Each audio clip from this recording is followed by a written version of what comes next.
Welcome back to Tabletop Titans and another Titan Tactics. We're here today to discuss Tyranids in 10th edition, and we're going to be taking a look at the index rules. How does the army play overall? What does it feel like? What can we look forward to? And what has changed?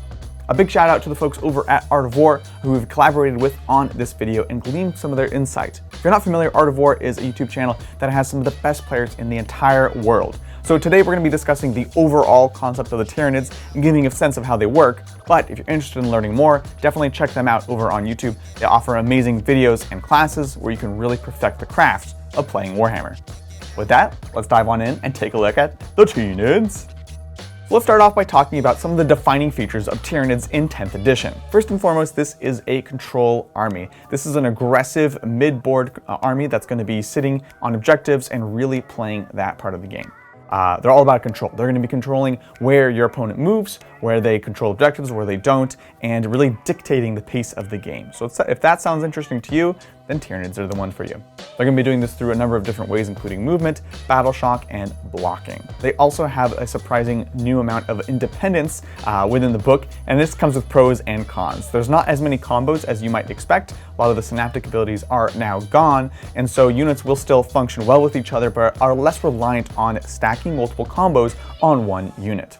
An interesting thing about the book is there's surprisingly little amount of anti-tank. While there are big monsters, many of the profiles are more in the middling range, and there's not a lot of things for busting the high toughness, high armor that we'll see on tanks and monsters. So we're going to be discussing some of the alternatives to that within the Codex. Last of all, despite being a very large and dense book, it's actually not super diverse. Many of the profiles do end up being very, very similar, and so there's actually only a few categories of types of units that you have available within the book. So first of all, let's talk about control. Again, this army decides where and when your opponent moves and which objectives they control. First of all, they have a number of abilities to slow down the enemy. We've seen, of course, the recent release of the Barb Gaunts, which can grant an infantry unit -2 to move, -2 to advance, -2 to charge. They do have that 24-inch range, so it's not too terrible, and they're going to be able to position themselves through multiple flanks by running 2 or even maybe 3 squads and slowing the enemy down. This is an amazing, amazing ability. You also have the ability to, of course, bring in small, tiny units, such as Rippers, or even dropping in Spores via Biovores to just stand and move block in the way. In a similar note, we have lots of durable hordes. Your core units, such as your Termagants, are not very tough by themselves, but if you're looking to stack your buffs, this is one of the few places where you actually can, and you can make them shockingly difficult to remove off of an objective, which is great because they have an amazing OC value of 2. Last of all, and this is a big one, this army is all about battle shock. They of course have the once per game ability to cause army-wide battle shock, but they also have a number of other abilities that will force your opponent to take battle shock tests on demand and effectively try to reduce their OC down to 0 and let you run onto the objective with your little Griblies. So these 3 things really define much about how this army is going to be playing going into 10th edition. Independence. For better or worse, many of the units here are able to function largely on their own. What does this mean? Well, it really falls into 2 major categories that we're talking about. We're talking about monsters, and we're talking about characters. Monsters are no longer the massive wound pools that they were before. They're much more normalized. And going to be much more similar to something like a Redemptor or another tank. They also have less access to advance and charge, which means you're not going to be throwing all the buffs on a nasty high tyrant and tossing them into combat. That's just the way it's going to be. So they're going to function much more differently.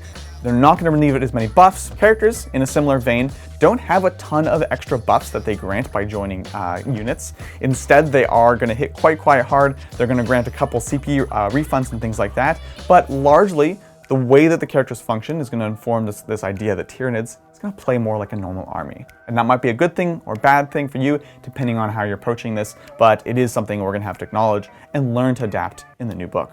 So thus far, we've been talking pretty abstractly, right? We're discussing different roles, different categories, but let's talk about some of the key units that are going to be really excelling inside of 10th edition. First of all, Hive Tyrants and Sworn Lord. They hit quite well, they are surprisingly tough, and they have access to a couple amazing abilities, such as the ability to use a stratagem that's already been used this phase, and to have it cost 0 CP. Now, Tyranids have a number of very powerful stratagems, including abilities such as granting a 6+ Feel No Pain or a 5+ Feel No Pain if you're within Synapse range. It can make a unit very, very tough to kill on demand. So these units are going to function very, very well to be able to double up on some of these stratagems, and many of them actually affect multiple units each time you use them. So that's quite strong.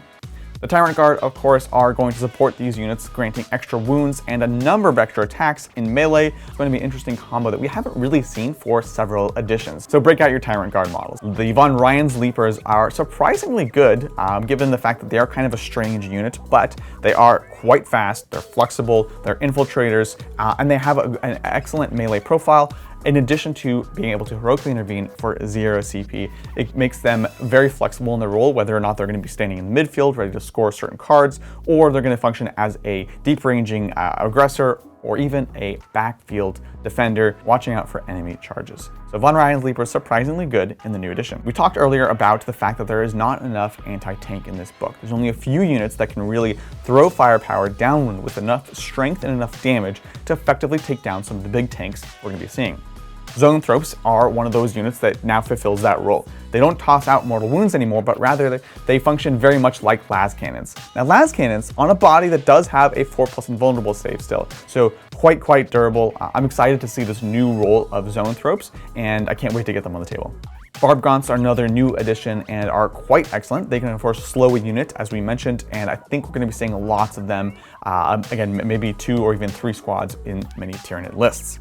Biophores in a similar category. It's not so much how much damage they can actually inflict, it's also about the spores that they can drop down and slow your opponent's movement, keeping them penned into the back while you swarm the midfield and hold all the objectives. So Biophores is going to be very interesting. And last of all, the Tyrannofex, another source of big bug shooting, going downwind, and of course, also important, it's on a body that is also going to be tough to kill. That's something that is increasingly important as people are bringing tank killing, and you need to make sure that your tank killing can survive their tank killing. So these are some of the key units we think are going to be seen very often on the tables. Now, there's a number of different exciting combinations within the book, but here's a couple that are particularly interesting to us. This one I absolutely love. It's the Gene Stealer Bomb. What you do is you take a single Broodlord and you attach them to a unit of Gene Stealers. It's really going to benefit you more if you have a bigger unit of Gene Stealers, so I recommend a squad of 10. They can all infiltrate, of course. They can all move quite quickly, but no advance and charge. But when they get into combat, they are very durable and they hit like an absolute truck. The Broodlord itself grants the Gene Stealers devastating wounds, which means every 6 to wound does a mortal wound in their damage characteristic. Now, this is a bit tough to proc as it is only a 1 out of 6. We've got 4 attacks on the Gene Stealers, and here's where it gets really interesting. The Gene Stealers themselves have the inbuilt ability to reroll all failed wounds when they're on an objective. So now we have 40 attacks from a big unit of Gene Stealers, re-rolling everything, trying to get those 6s and toss out a ton of mortal wounds. Now, as if this wasn't enough, the Broodlord also has his psychic ability changed so that when you go into the fight phase, whether you charged or whether you were charged, you are able to grant the enemy unit -1 to hit. So it's going to make you much tougher in preparation for your hit back with all those mortal wounds. So really fun little combo there. I hope it sees the table. The second one I'm just calling the Firebase Fortress. This is an amazing backbone for your army, and it takes 3 units. It takes Zoanthropes, Venomthropes, and Termagants. Well, let's kind of break that down. The Venomthropes are going to grant all these units stealth, so -1 to be hit in ranged combat, and it's also going to grant them cover, which is going to take your Termagants from 5s down to 4s, even if you're standing in an open field. This is very important since cover is tougher to get in 10th edition. The Zoanthropes function in a couple of different ways. They give a 6+ invulnerable save to these nearby units, so in case that AP is going to get past all those cover saves. And they, of course, are those las cannons that we talked about. So they're going to be very tough, they're going to be very killy, and also much tougher to kill in return. And what you do is you surround them with this carpet of Termagants that are now running around with a 4+ save. They're in synapse range from the Zoanthropes, so you can give them a 5+ Feel No Pain. And of course, you can return 3+ D3 of them each turn, making them an absolute pain to remove off of a point. And of course, last of all, they all have that sweet OC value of 2, so it's very difficult to wrestle an objective from 20 Termagants with all these buffs. It's a fun combo that's going to make an excellent center line to any Tyranid's force.